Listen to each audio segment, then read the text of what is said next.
Join me as I try the layered akara, or you call it stuffed akara.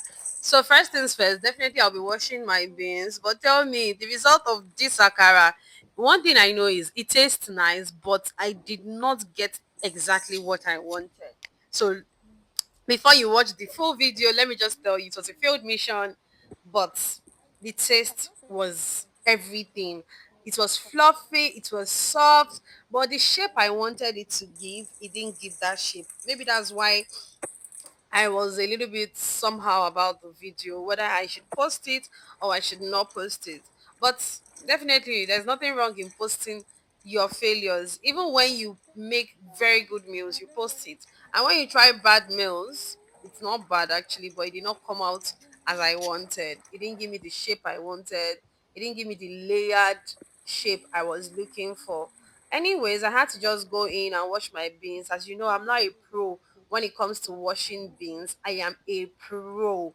So I washed my beans, and the next thing is just sieve out the whole thing that I don't want. That's the shaft, sieve it out with my sieve. Then keep washing, try to sieve out. It's funny how a lot of people don't even know how to wash beans, because after washing beans, it took me like 3 to 4 times for me to be able to teach my daughter how to wash beans using my strategy. So first things first, I always put a little bit of water inside my beans and leave it for 5 minutes. This is so that the beans will be soft, the shaft will be soft. But some people just go ahead and put the beans in the water and start washing immediately. That is why you find it very, very difficult to wash beans.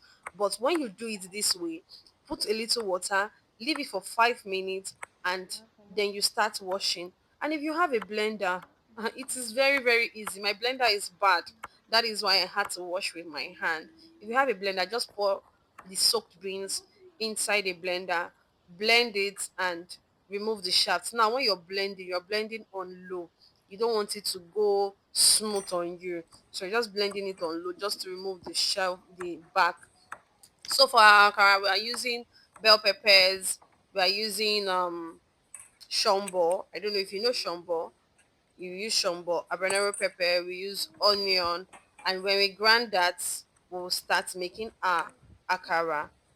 But because we are making a layered akara, we need our veggies. So I'm using spring onions. I've sliced my spring onions. I'm going to add some bell peppers, and I'm also going to be adding some carrots to this. I'm also going to be adding corned beef and maybe okay, I'll be adding sardine to this. Give everything a very good I'm mix. Adding eggs into my akara batter and just give that also a good mix.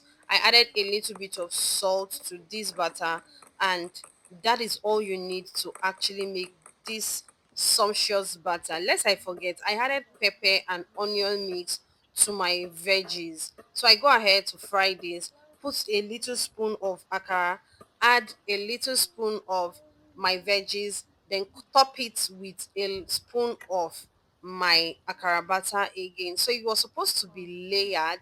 I think one of the issues I had was my groundnut oil was too much. I was supposed to reduce the groundnut oil if I was frying this kind of akara. Probably that would have made it better, because at the point everything was just scattering. But I still liked it because it tasted nice, and yeah, that's basically it. It was not what I planned, but definitely I am so trying this again because I must get it. And when I get it right, I will be posting a fresh video on this channel so that you can see how it now came out. So watch out for next Saturday video.